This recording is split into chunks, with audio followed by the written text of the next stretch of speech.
Hello, welcome to Sleepy History and Mysteries channel, an exploration of the cosmos, where we gently unwind the mysteries of existence while you settle into a comfortable evening of learning.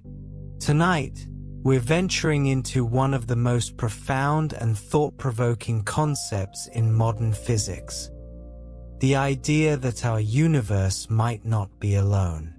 That the reality we perceive, with all its galaxies and stars, its planets and life, might be just one small bubble in an incomprehensibly vast ocean of other universes, each with its own laws, its own history, its own story to tell.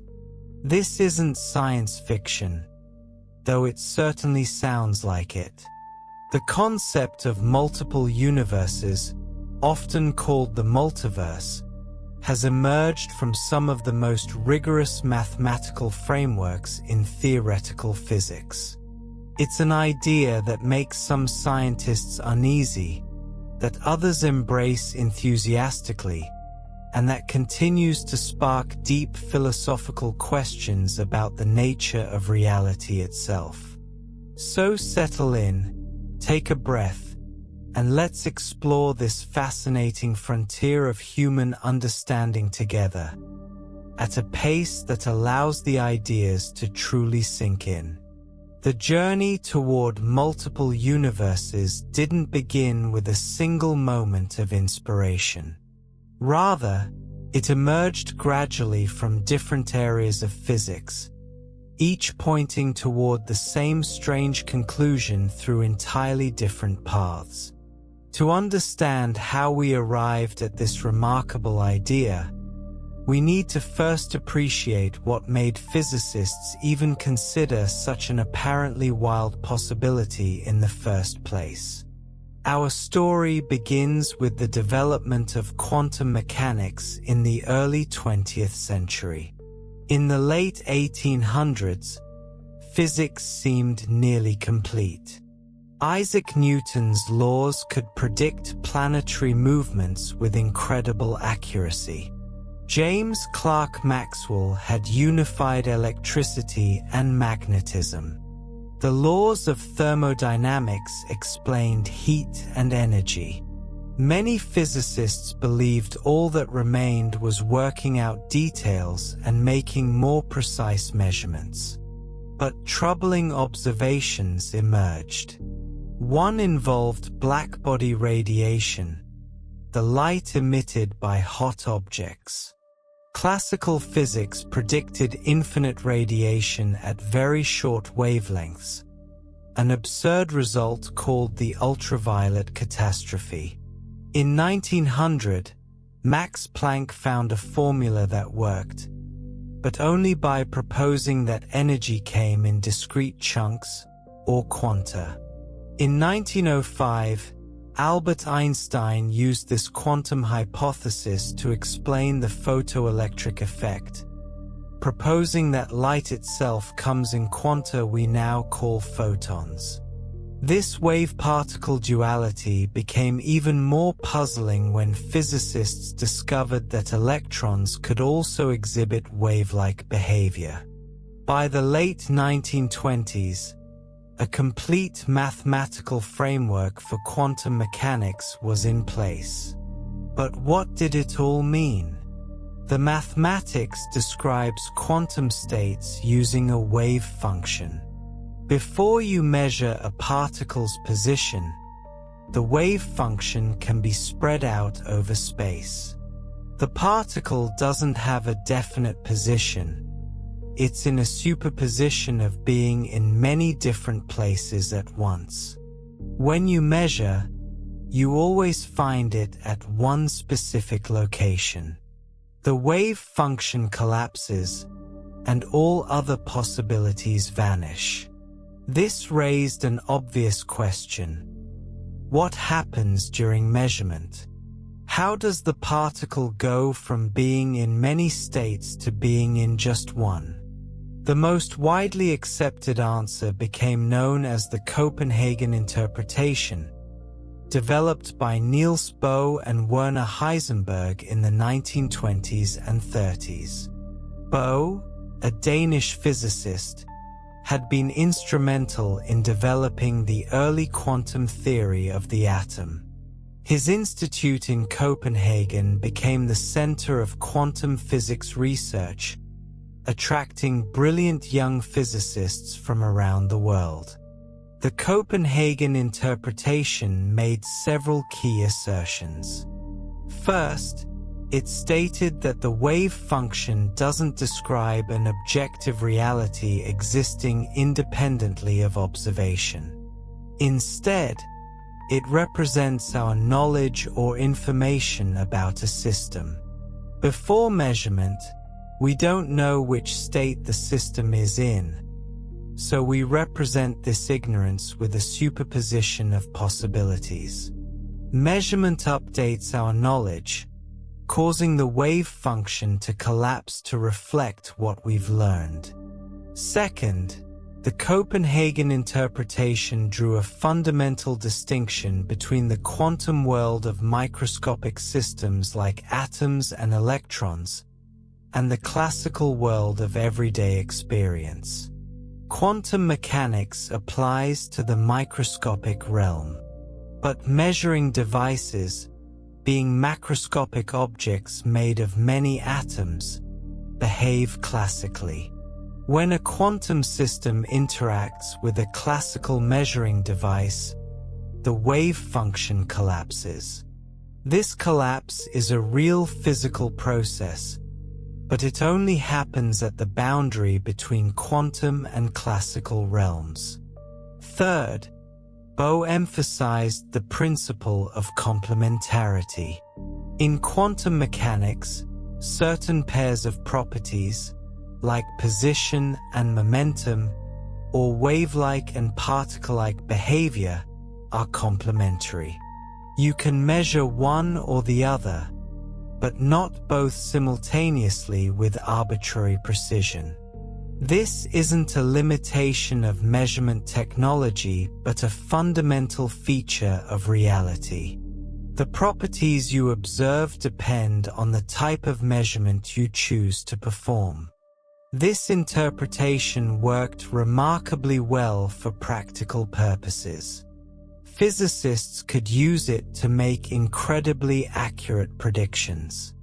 The Copenhagen interpretation guided the development of quantum electrodynamics in the 1940s and 50s, quantum field theory, and eventually the Standard Model of particle physics in the 1970s.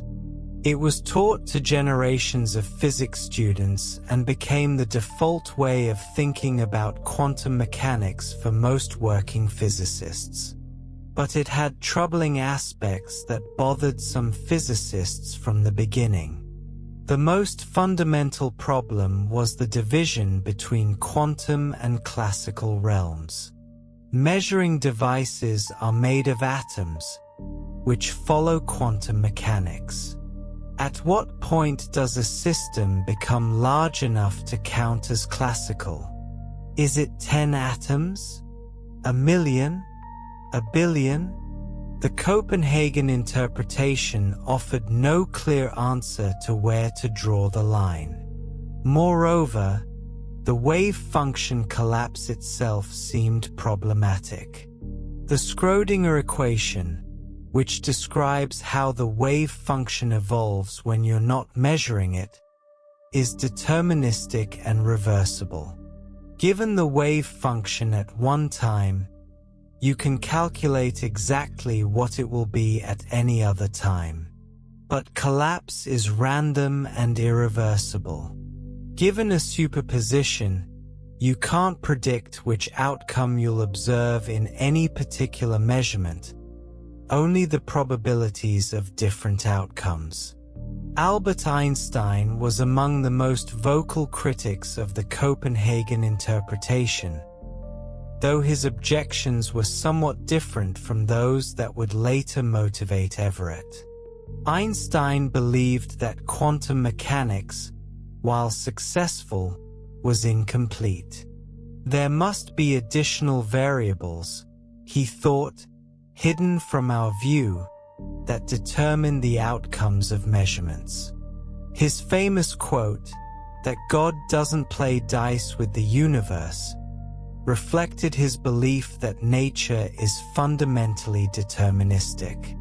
Enter Hugh Everett, a graduate student at Princeton University in the mid-1950s. Everett was born on November 11, 1930, in Washington, D.C. He grew up in the Washington area and showed early aptitude for mathematics and science. After high school, he attended the Catholic University of America, where he studied chemical engineering as an undergraduate. But his interests were broad, and he read widely in mathematics, physics, and philosophy.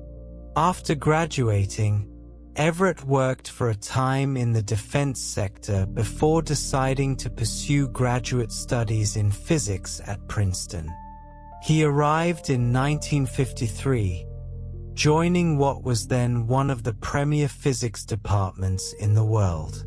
His advisor was John Archibald Wheeler, a brilliant and unconventional physicist who had worked on the Manhattan Project during World War II and was deeply interested in the foundations of quantum mechanics and relativity.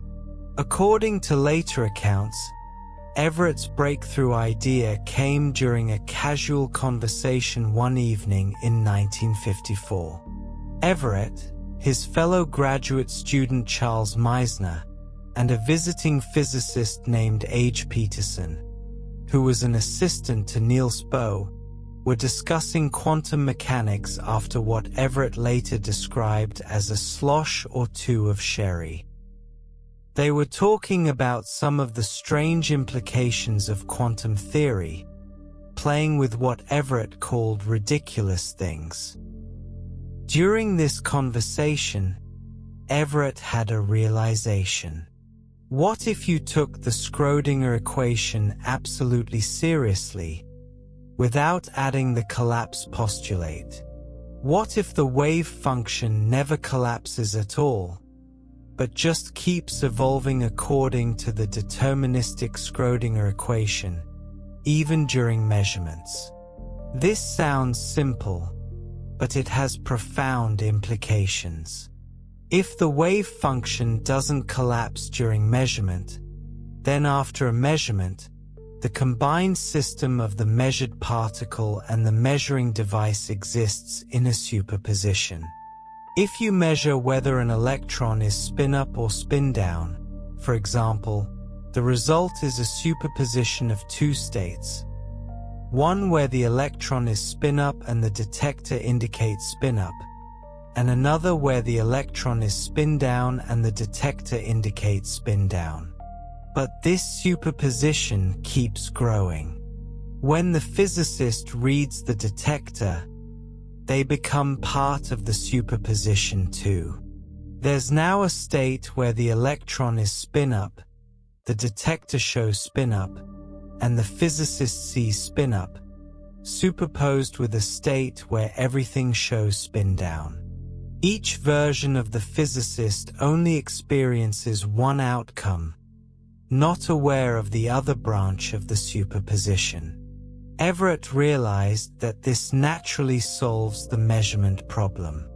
You don't need to postulate wave function collapse as a separate physical process.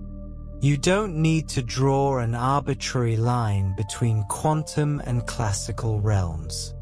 Everything, including measuring devices and observers, follows the Schrödinger equation. The appearance of collapse is just what it looks like from inside one branch of the superposition. The other branches continue to exist, but they're separate, unable to interact with each other in any observable way. Everett worked on developing this idea into a full dissertation during 1955 and 56. His original draft was quite long, over 130 pages, laying out the mathematical framework in detail and discussing the philosophical implications at length. He was enthusiastic about his interpretation, believing he had solved one of the deepest problems in quantum mechanics. However, not everyone shared his enthusiasm. Wheeler, his advisor, was intrigued but also worried. He knew that Everett's interpretation contradicted the Copenhagen interpretation championed by Niels Bohr, the most respected figure in quantum physics. Wheeler arranged for Everett to visit Copenhagen to present his ideas to Bohr directly, hoping for productive dialogue.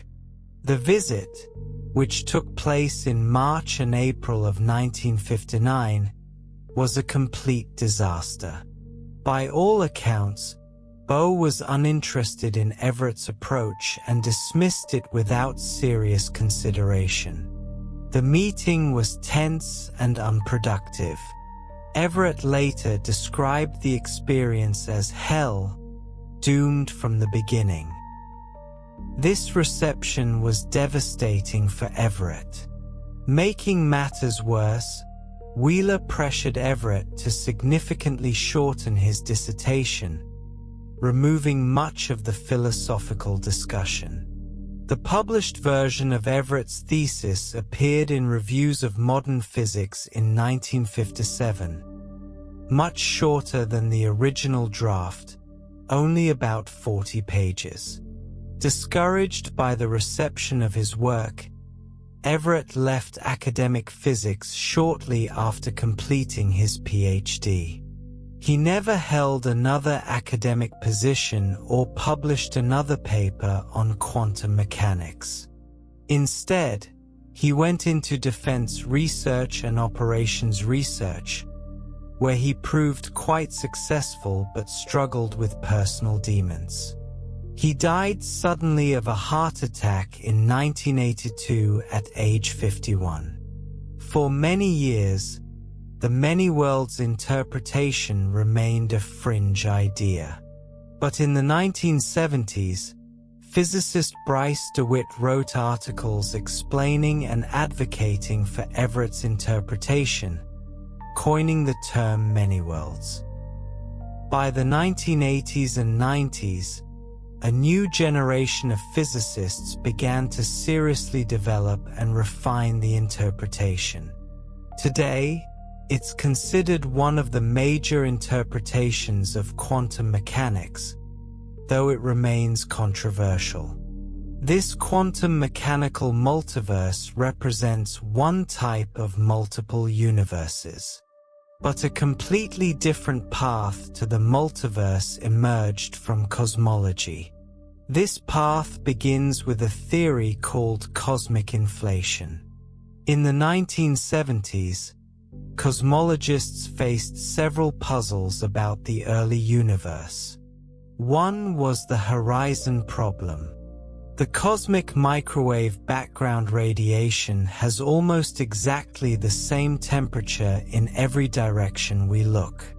This uniformity is puzzling because regions on opposite sides of the sky have never been in contact with each other.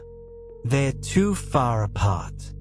Light from one region hasn't had time to reach the other.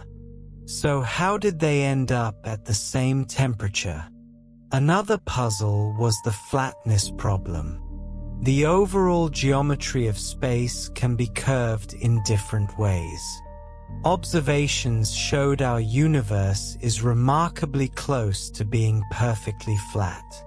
But according to the standard Big Bang model, any deviation from perfect flatness should grow rapidly over time.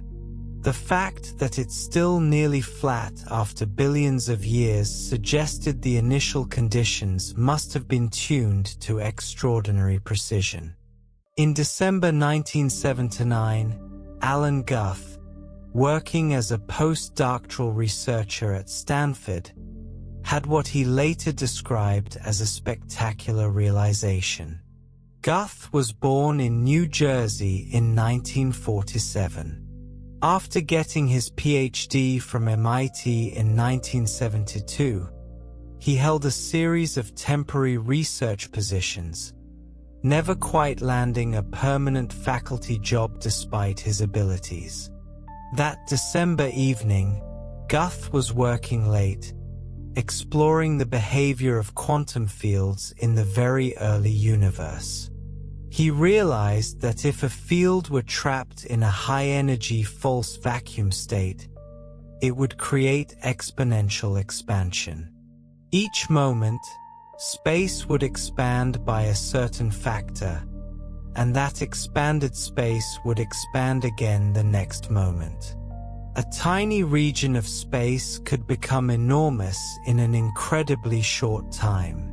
Guth wrote spectacular realization in his notebook that night.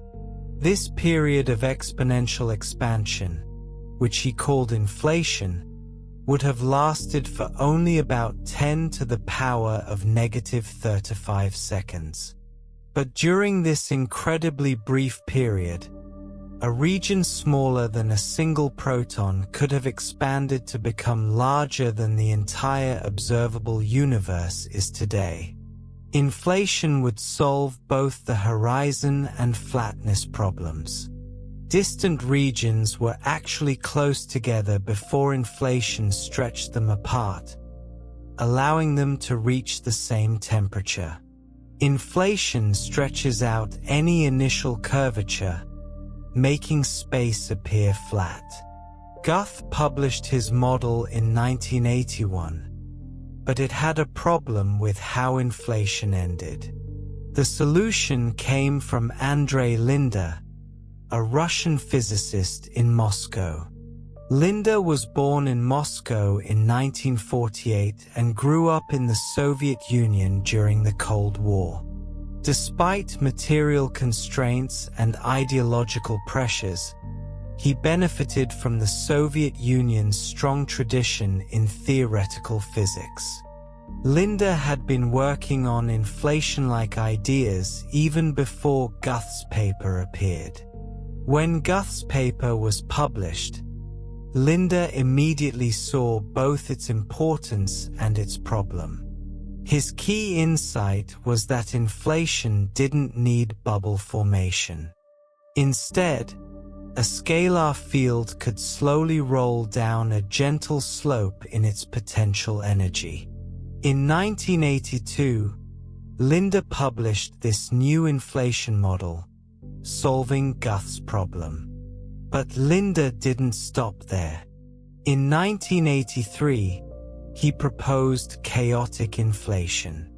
This model had a remarkable consequence. Because initial conditions can vary randomly and quantum fluctuations affect the field's evolution, inflation doesn't end everywhere at once. Some regions stop inflating and form normal expanding universes like ours. But other regions continue inflating, and within those regions, some subregions eventually stop while others continue forever. This is eternal inflation. Once inflation starts anywhere, it never completely stops. It produces an infinite number of bubble universes, each with its own Big Bang, each potentially with different properties. The multiverse isn't just a possibility, it's an inevitable consequence of the physics. Alexander Vilenkin at Tufts University and Paul Stenhardt at Princeton reached similar conclusions around the same time through different approaches. By the early 2000s, inflation had gone from speculative idea to integral part of the standard cosmological model. Observations from COBE, WMAP, and Planck satellites confirmed inflation's predictions about temperature fluctuations in the cosmic microwave background. But with observational success came the realization that eternal inflation and the multiverse it produces might be unavoidable. Guth, who finally gained recognition and accepted a faculty position at MIT, has remained there and received numerous awards, including the 2014 Kavli Prize. Linda left the Soviet Union after the Cold War and joined Stanford, becoming a strong advocate for taking the multiverse seriously.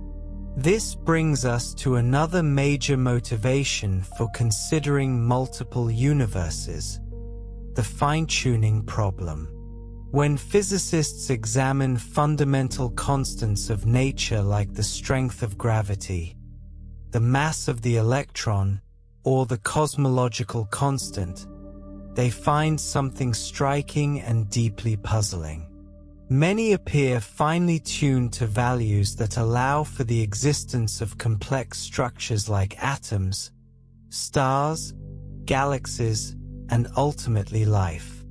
Change them even slightly, and the universe would be radically different, usually in ways that would make life impossible.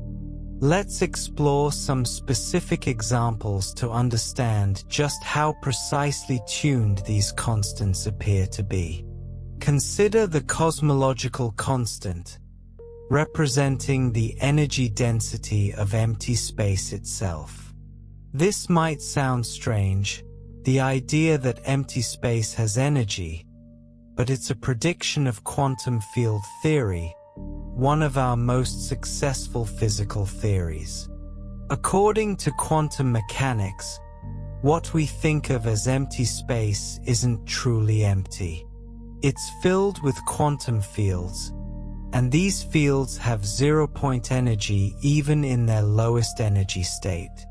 When you calculate the energy density that these quantum fluctuations should contribute to empty space, using the standard methods of quantum field theory, you get an absurdly large number.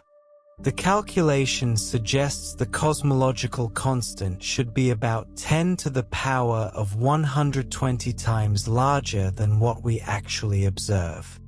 To put this in perspective, that's a 1 followed by 120 zeros. This discrepancy is so enormous that it's hard to even visualize. Yet observations show that the cosmological constant, while not exactly zero, is incredibly tiny. It's small enough that for most of cosmic history, it had negligible effects. Only in the relatively recent past, cosmologically speaking, has the universe's expansion begun to accelerate due to this dark energy associated with the cosmological constant. If the constant were even modestly larger than observed, say by a factor of 10 or 100, the universe would have expanded so rapidly that galaxies could never have formed. The matter would have been torn apart before gravity could pull it together into structures. On the other hand, if the cosmological constant were negative, which is also possible in principle, the universe might have recollapsed long ago, ending in a big crunch before stars or planets could form. The value we observe seems to be in an incredibly narrow range that allows both the formation of cosmic structures and a long enough lifetime for those structures to evolve. This puzzle about the cosmological constant has troubled physicists since the 1970s. Many attempts have been made to find a mechanism that would naturally explain why it's so small. Perhaps there's some symmetry or physical principle that sets it exactly to zero. But no such mechanism has been found, and observations tell us it's not exactly zero, just very small. Steven Weinberg, who won the Nobel Prize for his work on unifying the electromagnetic and weak nuclear forces, wrote an influential paper in 1987 addressing this problem from a different angle. He asked, what if we can't explain the cosmological constant from fundamental principles?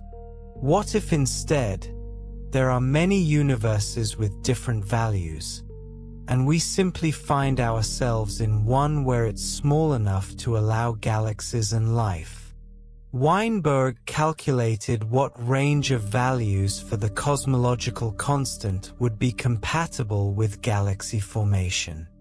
He found that it could be larger than the observed value, but not too much larger, before it would prevent galaxies from forming. His calculation was remarkably prescient. A decade later, in 1998, astronomers actually discovered that the cosmological constant is not zero and that the universe's expansion is accelerating. The measured value was surprisingly close to the upper limit Weinberg had calculated based on anthropic reasoning. The fine-tuning issue extends far beyond the cosmological constant. Consider the strength of the strong nuclear force, which holds quarks together inside protons and neutrons and holds protons and neutrons together inside atomic nuclei.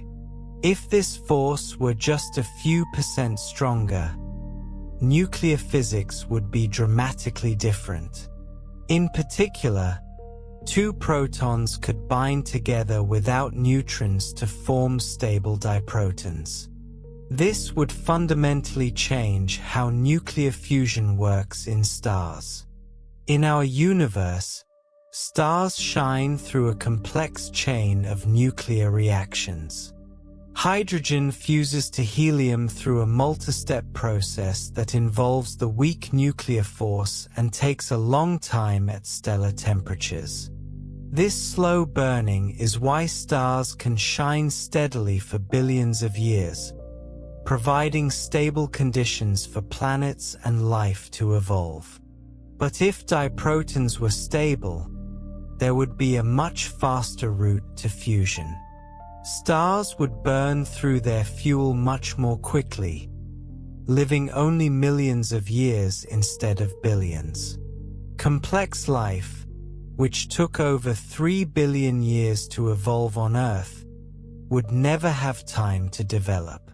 Conversely, if the strong force were a few % weaker, deuterium, a form of hydrogen with 1 proton and 1 neutron, would be unstable.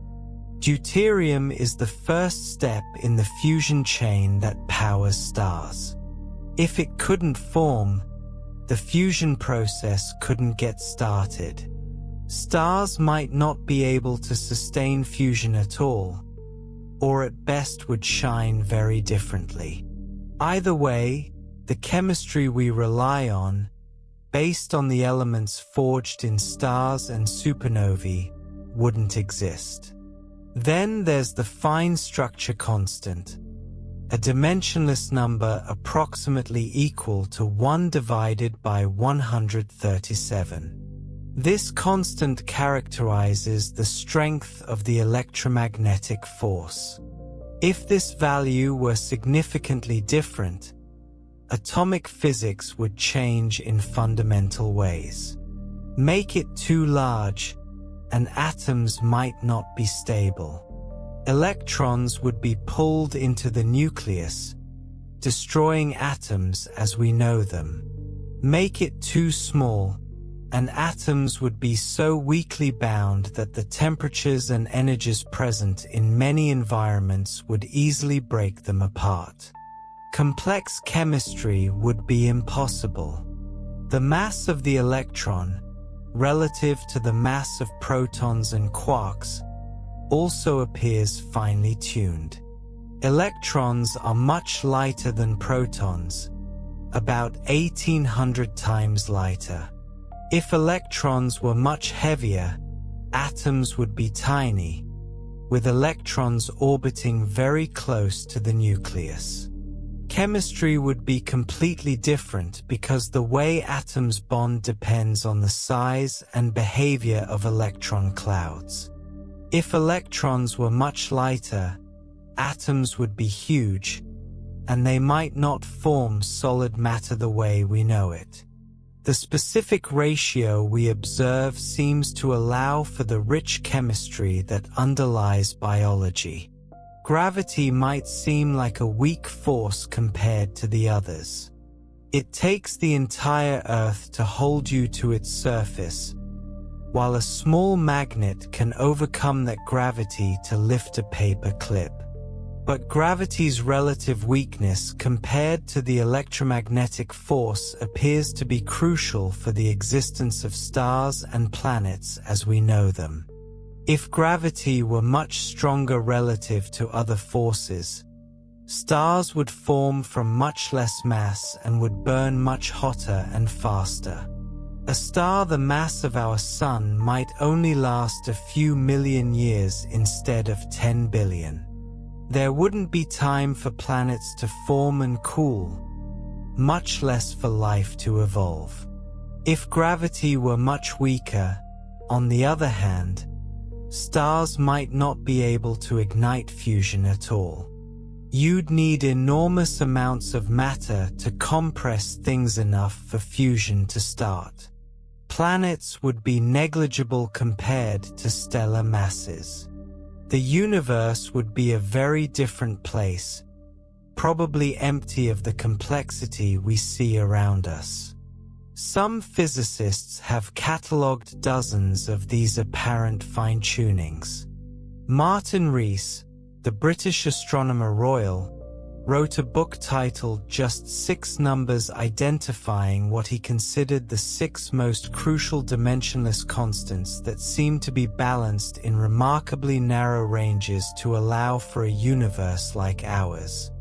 These include the ratio of the strength of electrical forces to gravitational forces, the amount of material left over from the Big Bang, the cosmological constant, the amplitude of primordial density fluctuations, the number of spatial dimensions, and the ratio of the mass of a hydrogen atom to the mass of the proton. Other researchers have extended the list or challenged specific examples, but the overall pattern remains striking. Many fundamental constants appear to lie in ranges that seem surprisingly special, allowing for the existence of atoms, chemistry, stars, planets, and ultimately life. One might respond that perhaps these constants aren't independent variables that could take any value. Maybe there's a deeper theory that relates them, explaining why they have the values they do relative to each other as a matter of logical or mathematical necessity. String theory is one attempt at such a unified theory. String theory proposes that the basic constituents of reality are not point-like particles but tiny vibrating strings of energy, objects that exist at a scale almost incomprehensibly small, about 10 to the power of -35 meters. Different vibration patterns of these strings correspond to different particles, much like different vibration patterns of a guitar string produce different musical notes. The history of string theory is a fascinating story of intellectual persistence and mathematical beauty. It began in the late 1960s, not as a theory of everything but as an attempt to understand the strong nuclear force. A young Italian physicist named Gabriele Veneziano was studying the scattering of particles called hadrons, which include protons, neutrons, and related particles. He found a mathematical formula that seemed to describe their interactions remarkably well.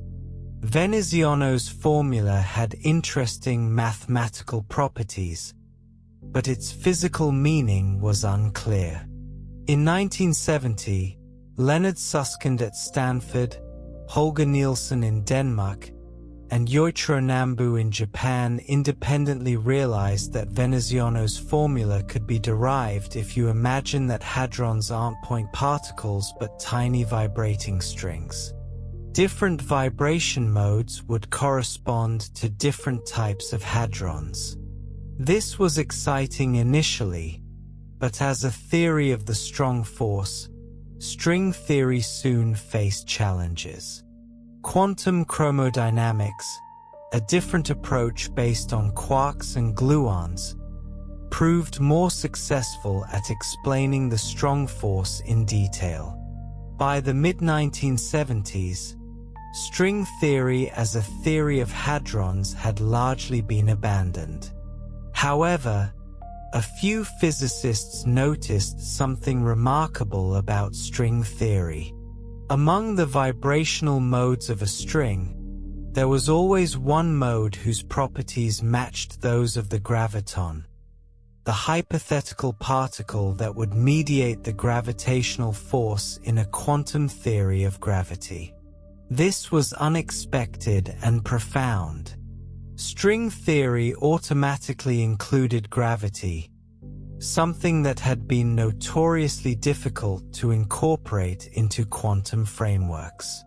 Perhaps string theory wasn't a theory of the strong force after all. Perhaps it was a theory of everything, a unified framework encompassing all forces and all particles. This realization sparked what came to be called the first superstring revolution in the mid-1980s. John Schwartz and Michael Green showed that certain versions of string theory were mathematically consistent and free of the infinities that plagued attempts to quantize gravity using conventional methods. The mathematics was beautiful and intricate, involving sophisticated concepts from geometry and algebra that few physicists had encountered before. But string theory came with a strange requirement that seemed to pose a fundamental problem. For the mathematics to work consistently, space-time couldn't have just the 4 dimensions we experience, 3 of space plus 1 of time. It needed either 10 or 11 total dimensions, depending on the version of the theory being considered. This raised an obvious question. Where are these extra dimensions?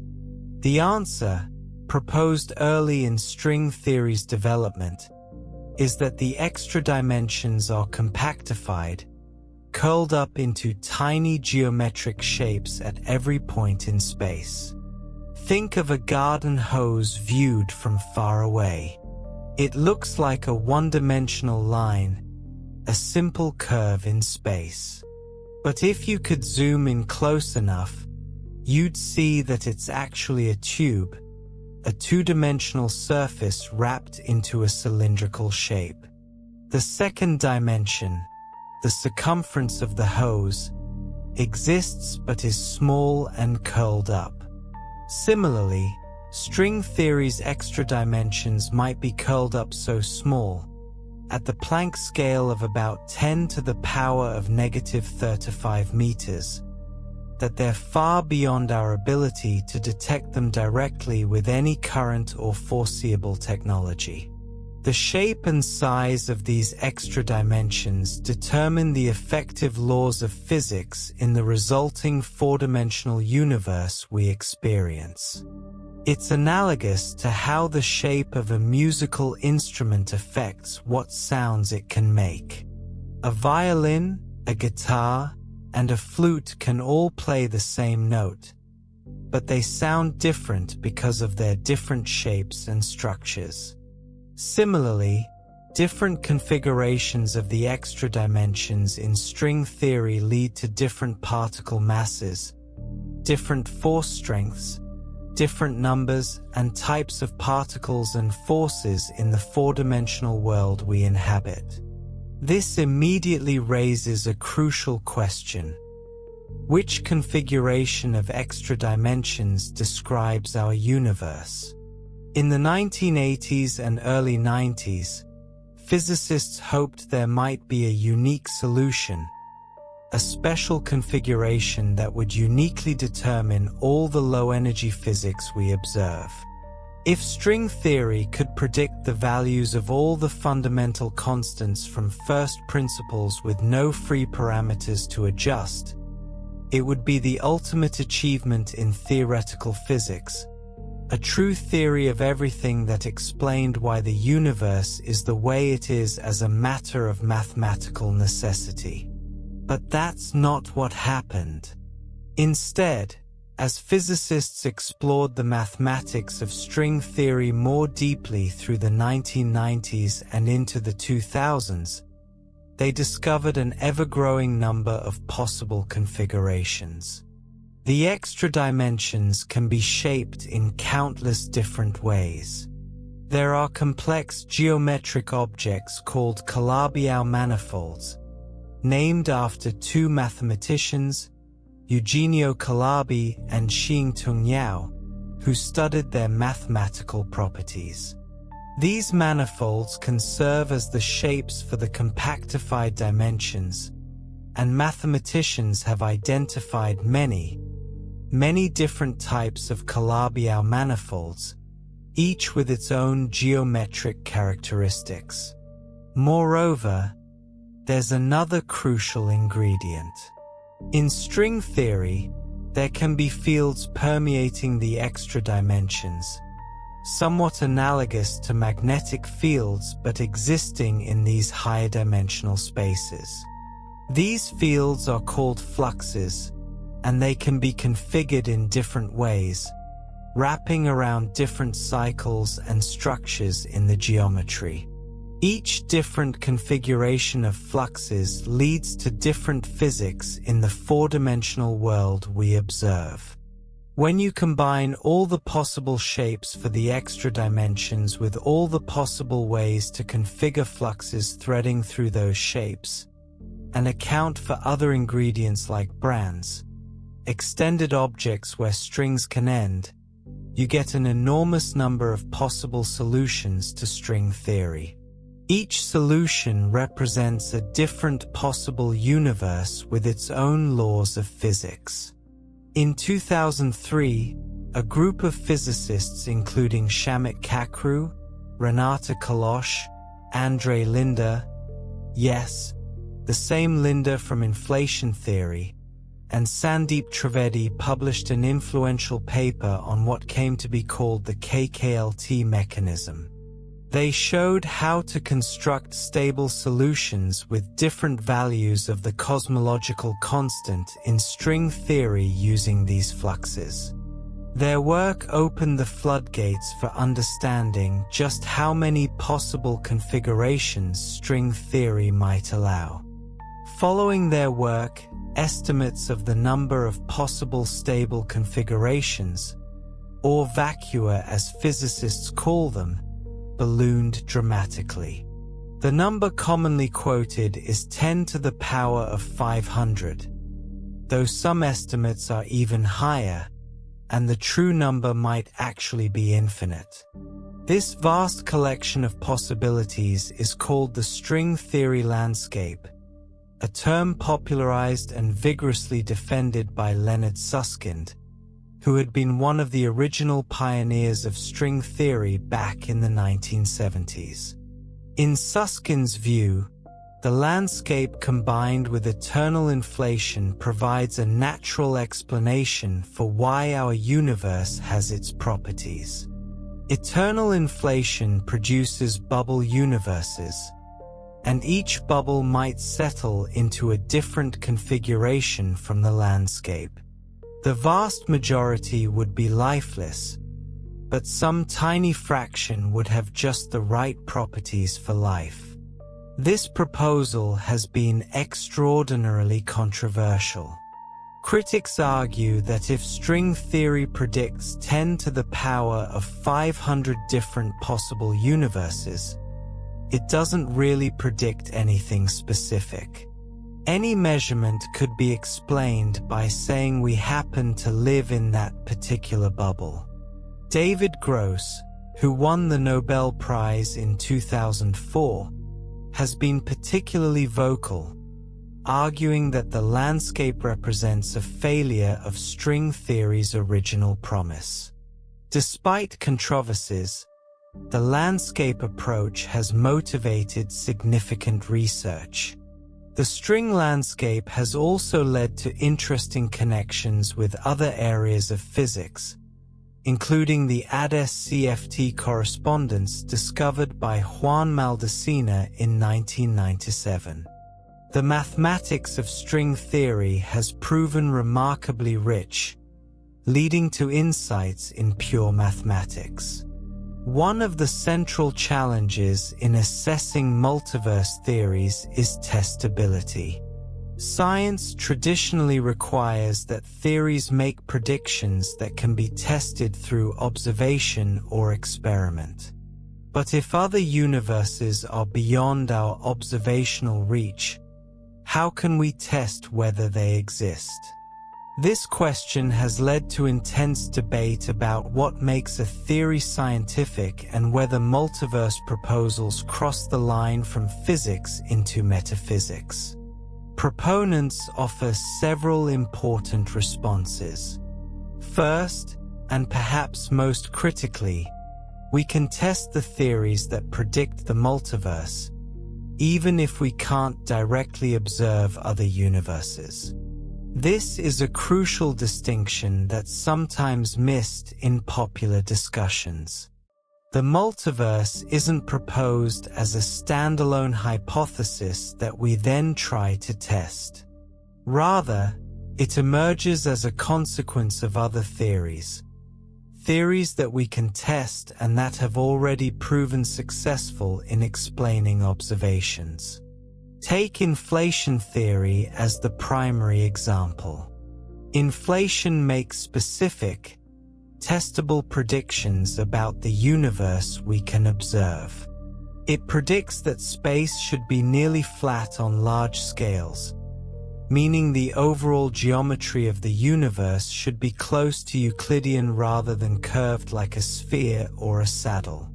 This flatness has been confirmed by observations of the cosmic microwave background radiation, which show that the angles in cosmic triangles add up to 180 degrees to very high precision, just as Euclidean geometry requires.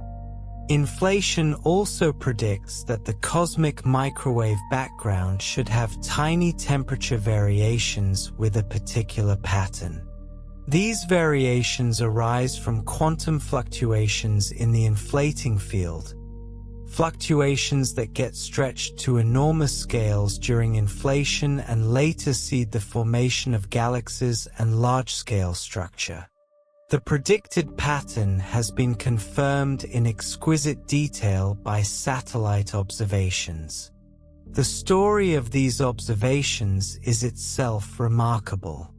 The cosmic microwave background radiation was first discovered accidentally in 1964 by Arno Penzias and Robert Wilson, who were trying to eliminate mysterious noise from a radio antenna. They found radiation coming equally from all directions with a temperature of about 3 degrees above absolute zero. This was exactly what had been predicted as the afterglow of the Big Bang. Radiation left over from when the universe was hot and dense, now cooled by billions of years of cosmic expansion.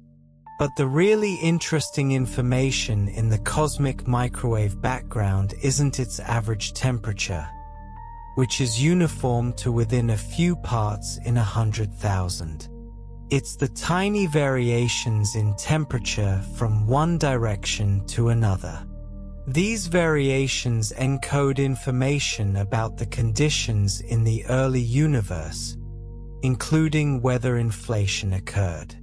In 1989, NASA launched the Cosmic Background Explorer satellite, known as COBE.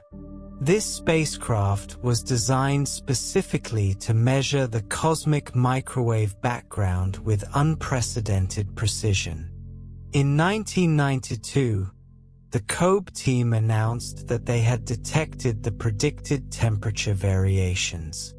The pattern they found matched what inflation predicted remarkably well. The leaders of the COBE team, John Mather and George Smoot, would win the Nobel Prize in Physics in 2006 for this discovery, which provided strong evidence that the inflationary picture of the early universe was correct. But COBE was just the beginning. In 2001, NASA launched the Wilkinson Microwave Anisotropy Probe, or WMAP, named after a Princeton physicist who had died young but made important contributions to understanding the cosmic microwave background. WMAP provided much more detailed measurements than COBE. It mapped the temperature variations across the entire sky with unprecedented precision and angular resolution, revealing detailed patterns in the distribution of hot and cold spots. These patterns aren't random. They have specific statistical properties that encode information about the physics of the early universe. By analyzing the patterns, cosmologists can determine key parameters like the age of the universe, its composition, the rate of expansion, and whether inflation occurred. The WMAP data strongly supported inflation and allowed precise measurements of cosmological parameters. Then came the Planck satellite, launched by the European Space Agency in 2009 and operating until 2013. Named after Max Planck, the physicist who started the quantum revolution, this spacecraft pushed the measurements even further. Planck's maps of the cosmic microwave background are the most detailed we have, showing structure on the smallest observable scales. They've confirmed the inflationary predictions to even higher precision and have constrained alternative theories. These observations don't directly prove that eternal inflation produces a multiverse, but they do confirm that inflation happened in our region of space, and as we've discussed, many viable models of inflation naturally lead to eternal inflation. If you accept that inflation occurred, which the observational evidence strongly suggests, and if you follow the mathematical implications of successful inflation models, you're led toward eternal inflation and the multiverse it produces. So the evidence for inflation serves as indirect evidence for the multiverse. There's also the intriguing possibility of detecting more direct signs of the multiverse. One particularly interesting prediction concerns what would happen if our bubble universe collided with another bubble universe in the distant past. Such a collision would release energy and create a distortion in space that would propagate outward like a wave. This distortion would leave a characteristic signature in the cosmic microwave background, a pattern of hot or cold spots arranged in a circle. Physicists including Anthony Aguirre, Matt Johnson, and Matt Kleben have worked out the detailed predictions for what such a signature would look like. The key insight is that a bubble collision would appear as a circular pattern because we'd be seeing the cross-section of a spherical disturbance, and any spherical disturbance intersecting our past light cone would appear as a circle on the sky. Several research groups have analyzed cosmic microwave background data looking for such signatures. There have been claims of finding suggestive patterns, circular features that might indicate past bubble collisions. However, none have been convincing enough to constitute definitive evidence. The challenge is distinguishing genuine cosmological signals from statistical flukes and foreground contamination from our own galaxy. There's also a feature in the cosmic microwave background called the cold spot, a region in the southern sky that's notably colder than average and larger than expected from standard models. Some researchers have proposed that this could be evidence of a collision with another universe or perhaps an indication of an unusual void, an unusually empty region of space along that line of sight. Alternative explanations can account for the observation, so its significance remains debated. Looking to the future, there are several promising avenues for potentially detecting signatures of the multiverse or at least further testing the theories that predict it. One particularly exciting possibility involves primordial gravitational waves. Inflation should produce gravitational waves, ripples in spacetime itself, that originated during the inflationary epoch. These primordial gravitational waves would leave a characteristic signature in the polarization of the cosmic microwave background radiation. Light waves oscillate in particular directions, and this property is called polarization. The cosmic microwave background radiation is polarized in patterns that encode information about what created it.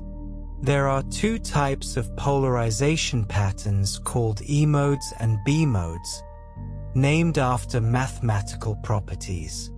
E modes have been detected and match predictions, but B modes from primordial gravitational waves have not yet been definitively detected. In 2014, the BICEP 2 experiment, a telescope located near the South Pole designed specifically to look for this B-mode signature, announced that they had detected it. The announcement generated enormous excitement throughout the physics community. If confirmed, it would be one of the most important discoveries in cosmology, providing direct evidence for inflation and telling us about physics at energy scales far beyond what particle accelerators can reach. Unfortunately, the BICEP 2 result didn't hold up under scrutiny. Further analysis, particularly after combining the BICEP 2 data with observations from the Planck satellite, showed that the detected signal was likely due to dust in our own Milky Way galaxy rather than primordial gravitational waves from inflation. The search continues with several experiments currently operating or planned, including improved versions of BICEP, the Simons Observatory, and the proposed CMBS-4 experiment. But so far, the primordial B-mode signal remains elusive, if it exists at detectable levels at all. Another exciting development is gravitational wave astronomy, which has opened an entirely new window on the universe since the first direct detection in 2015. The LIGO and Virgo observatories have now detected dozens of gravitational wave events from colliding black holes and neutron stars. These observations have already provided new insights into stellar evolution, the formation of heavy elements, and the behavior of matter under extreme conditions. Future gravitational wave detectors, both ground-based like the planned Einstein telescope and space-based like the proposed LISA mission, will be able to observe lower frequency waves from more massive objects and from earlier epochs in cosmic history. Primordial gravitational waves from inflation, if they exist and are strong enough, might eventually be detected through their effects on the cosmic microwave background or possibly directly by future space-based gravitational wave detectors operating at the right frequencies. Particle physics experiments also have a role to play in testing aspects of the theories that predict the multiverse. The Large Hadron Collider near Geneva, which famously discovered the Higgs boson in 2012, continues to search for physics beyond the standard model of particle physics. While it operates at energies far below the scales relevant to cosmic inflation or quantum gravity, it might find evidence for supersymmetry, extra dimensions, or other features predicted by some versions of string theory. The discovery of supersymmetry or of extra dimensions, if it occurred, wouldn't prove string theory or the string landscape directly, but it would lend significant support to the general framework. These features are predicted by string theory but not by the standard model, so finding them would suggest that string theory is on the right track. Conversely, if the LHC and future colliders continue to find nothing beyond the standard model, it would pose challenges for many proposed extensions of particle physics, including some versions of string theory that predicted new particles at these energy scales. Beyond observations, theoretical progress continues. Better understanding of quantum gravity might clarify questions about eternal inflation and the multiverse. Progress on the measure problem, finding consistent ways to make probabilistic predictions in an infinite multiverse, could make multiverse theories more predictive. The debate about scientific methodology and what counts as a testable theory will likely continue. Philosophy of science has grappled with these questions for centuries, and the multiverse provides a new context for examining them. What makes a theory scientific? What constitutes evidence? When should we accept explanations that invoke entities we can't directly observe? As we drift toward rest, it's worth reflecting deeply on the journey we've taken tonight and what it tells us about the human quest for understanding our place in the cosmos. We've explored how quantum mechanics led some physicists to propose that reality constantly splits into parallel worlds, with Hugh Everett's brilliant but initially rejected ideas now taken seriously by a substantial portion of the physics community. We've seen how cosmology and inflation theory, developed by Alan Guth, Andre Linde, and their colleagues, suggested an eternally expanding multiverse of bubble universes, each with its own history and potentially its own laws. We've examined how string theory's vast landscape of possibilities might combine with eternal inflation to create a multiverse of stunning diversity, containing 10 to the power of 500 or more different types of universes. We've considered the fine-tuning problem in detail, the observation that our universe's fundamental constants, from the cosmological constant to the strength of fundamental forces, seem precisely calibrated to allow for complexity and life. We've explored how the anthropic principle might explain this if we live in a multiverse where constants vary. We've grappled with the serious challenges of testability, acknowledging the valid concerns of critics while also recognizing the strength of the theoretical arguments and observational evidence that point toward a multiverse.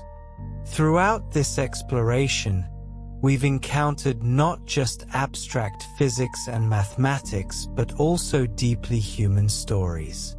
The rejection Hugh Everett faced from Niels Bohr, so crushing that he abandoned academic physics despite having produced one of the most original ideas in quantum theory. The spectacular realization Alan Guth had working late one December night, scribbling spectacular realization in capital letters in his notebook, an insight that would transform cosmology. The Cold War barriers that Andre Linde had to overcome to develop his ideas and eventually join the international physics community. The ongoing debates between brilliant scientists who disagree profoundly about how to interpret the evidence, from Leonard Susskind's embrace of the landscape to David Gross's criticisms of anthropic reasoning.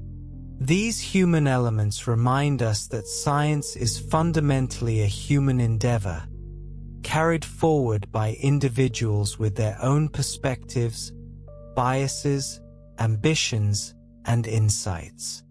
The development of multiverse theories wasn't a smooth march toward truth, but a messy process involving false starts, rejected ideas that were later vindicated, and ongoing disagreements that remain unresolved. This is how science actually works, through the collective effort of people trying to make sense of nature's mysteries. The multiverse question also forces us to confront deep philosophical issues about the nature of reality and our place in it.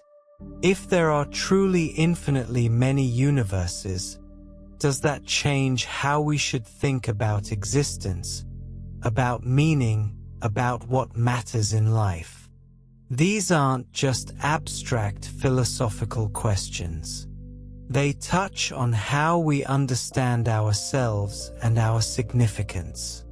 Some have argued that the multiverse diminishes the significance of individual existence. If everything that can happen does happen somewhere in the vast expanse of universes, does any individual event or choice really matter? If there are versions of you making every possible decision in different branches of the quantum wave function or in different bubble universes, what makes your particular choices special or important? This line of thinking can lead to a sense of cosmic insignificance, the feeling that nothing we do ultimately matters in the grand scheme of things. Others see the implications very differently. Perhaps the existence of a multiverse, if it's real, actually enhances rather than diminishes the preciousness of our particular existence. Consider this. If the multiverse is real, then this specific combination of events, this particular unfolding of cosmic and biological evolution that led to you existing here and now, with your particular thoughts and experiences, represents just one unique thread in an infinite cosmic web. The specific details of your life, your choices, your relationships, the particular moments you've experienced, would be genuinely unique, never to be exactly repeated even in the vastness of an infinite multiverse. The quantum many-worlds interpretation, if correct, suggests that there are versions of you experiencing different outcomes. But each of those versions has their own individual stream of consciousness, their own unique perspective. The you that exists in this branch of the wave function is genuinely you, with your particular history leading to this moment.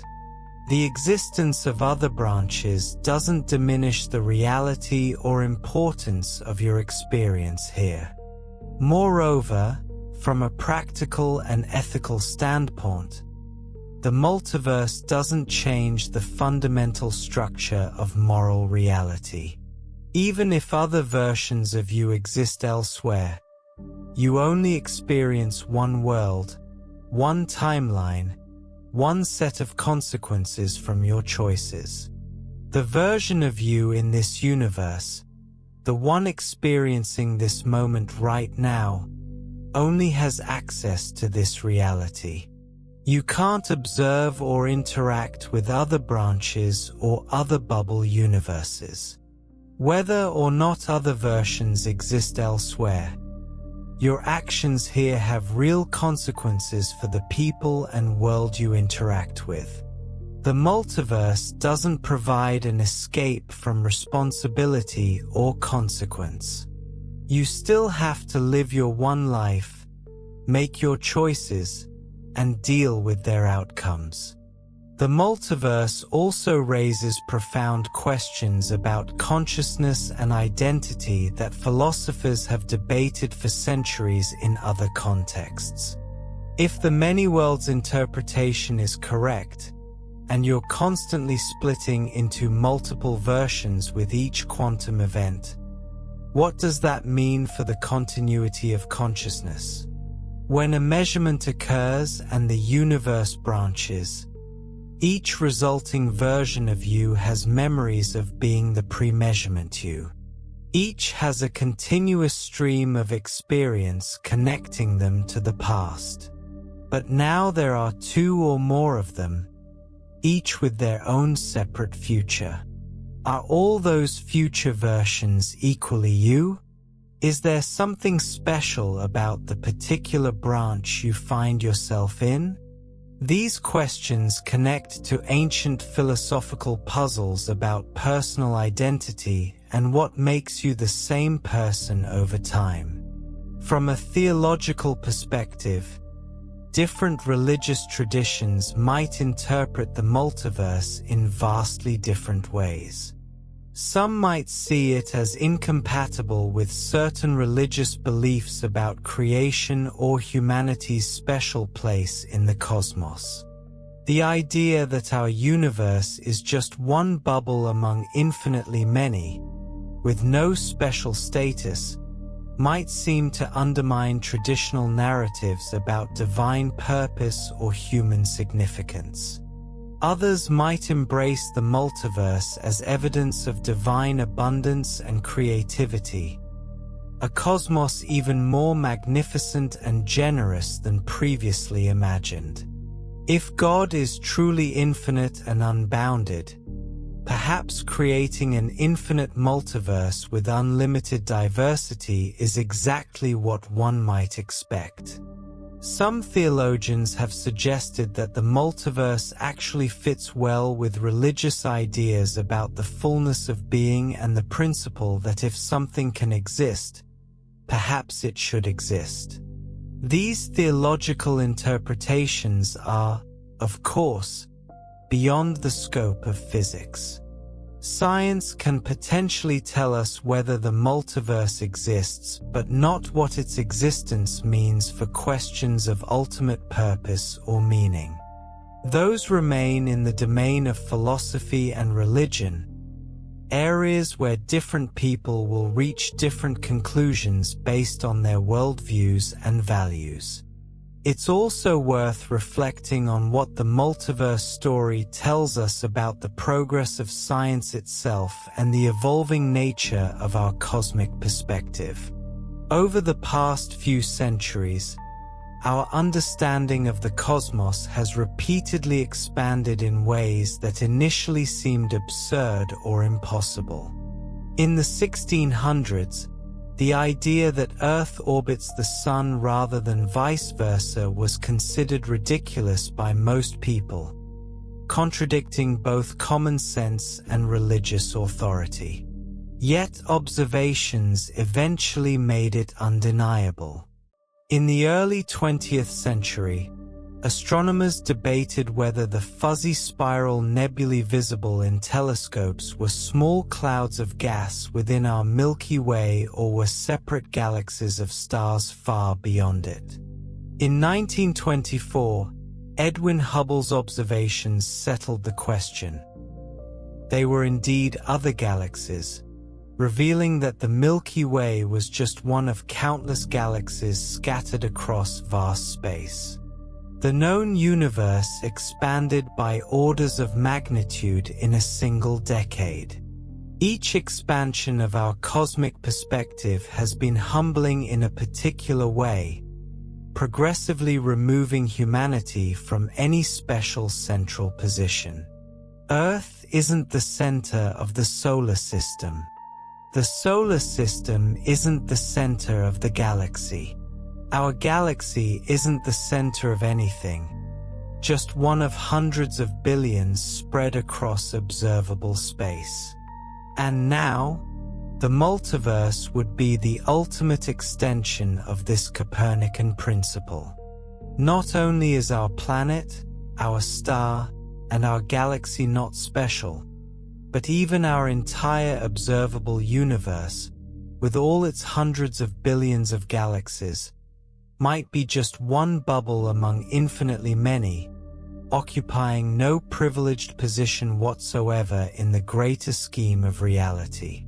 Yet there's also something deeply empowering about this expanding perspective, something that speaks to the remarkable capacity of human consciousness and reasoning.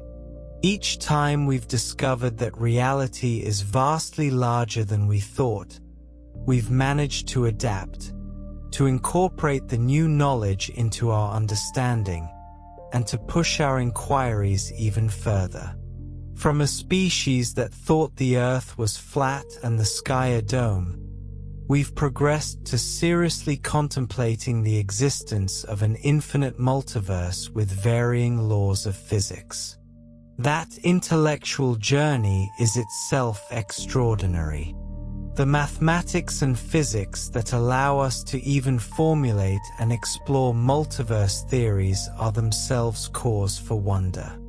The fact that equations written on paper or computed on machines can describe the behavior of the cosmos at scales ranging from subatomic particles to the entire observable universe and potentially beyond is profound.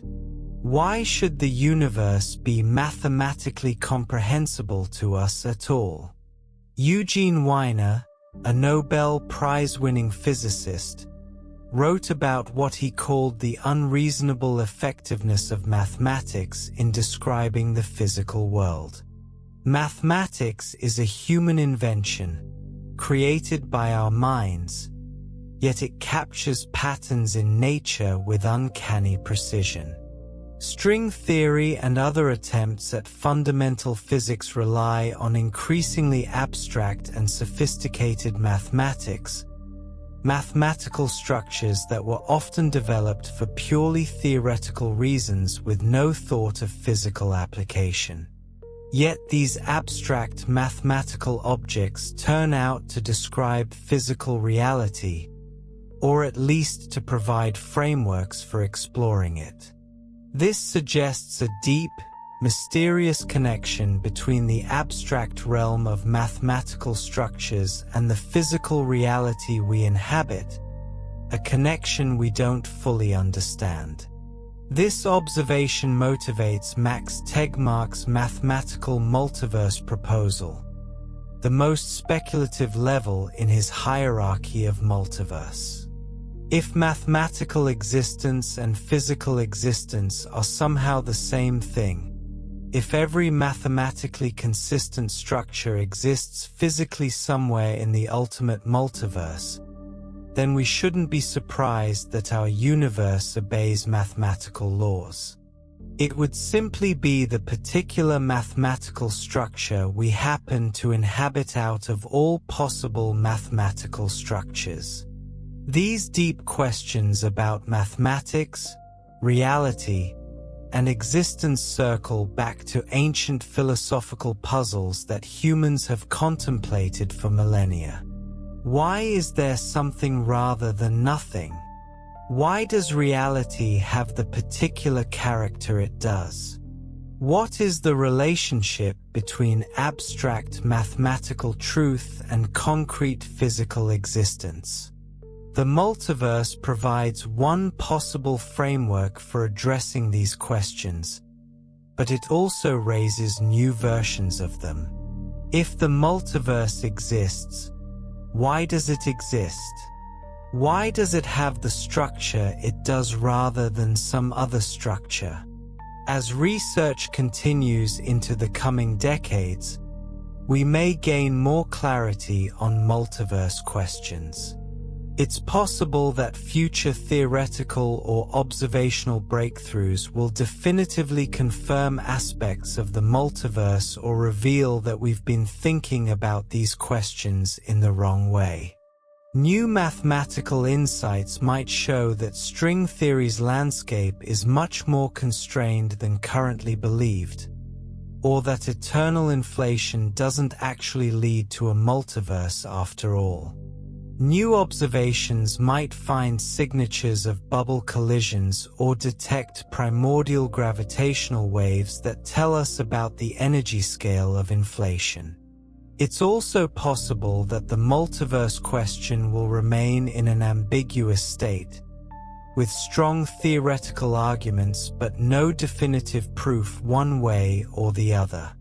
Different physicists might continue to have different assessments based on how they weigh various types of evidence and their philosophical views about what makes a scientific explanation satisfying. Science doesn't always provide clean, definitive answers, especially for questions at the frontiers of knowledge. What we can say with confidence is that engaging with these questions, grappling with the possibility of multiple universes and exploring what it would mean, has already enriched our understanding of physics, mathematics, cosmology, and philosophy. It's pushed us to think more carefully about the nature of scientific explanation, about the limits of observability and testability, about what we can and can't know about reality. Whether the multiverse turns out to be real or not, the intellectual journey of exploring this possibility has been valuable in its own right. The multiverse idea has also reminded us of something important about the nature of reality itself. It has no obligation to conform to our intuitions or preconceptions. Reality is what it is, regardless of whether we find it comfortable or philosophically satisfying. Throughout history, nature has repeatedly surprised us, revealing aspects of reality that seem strange or counterintuitive.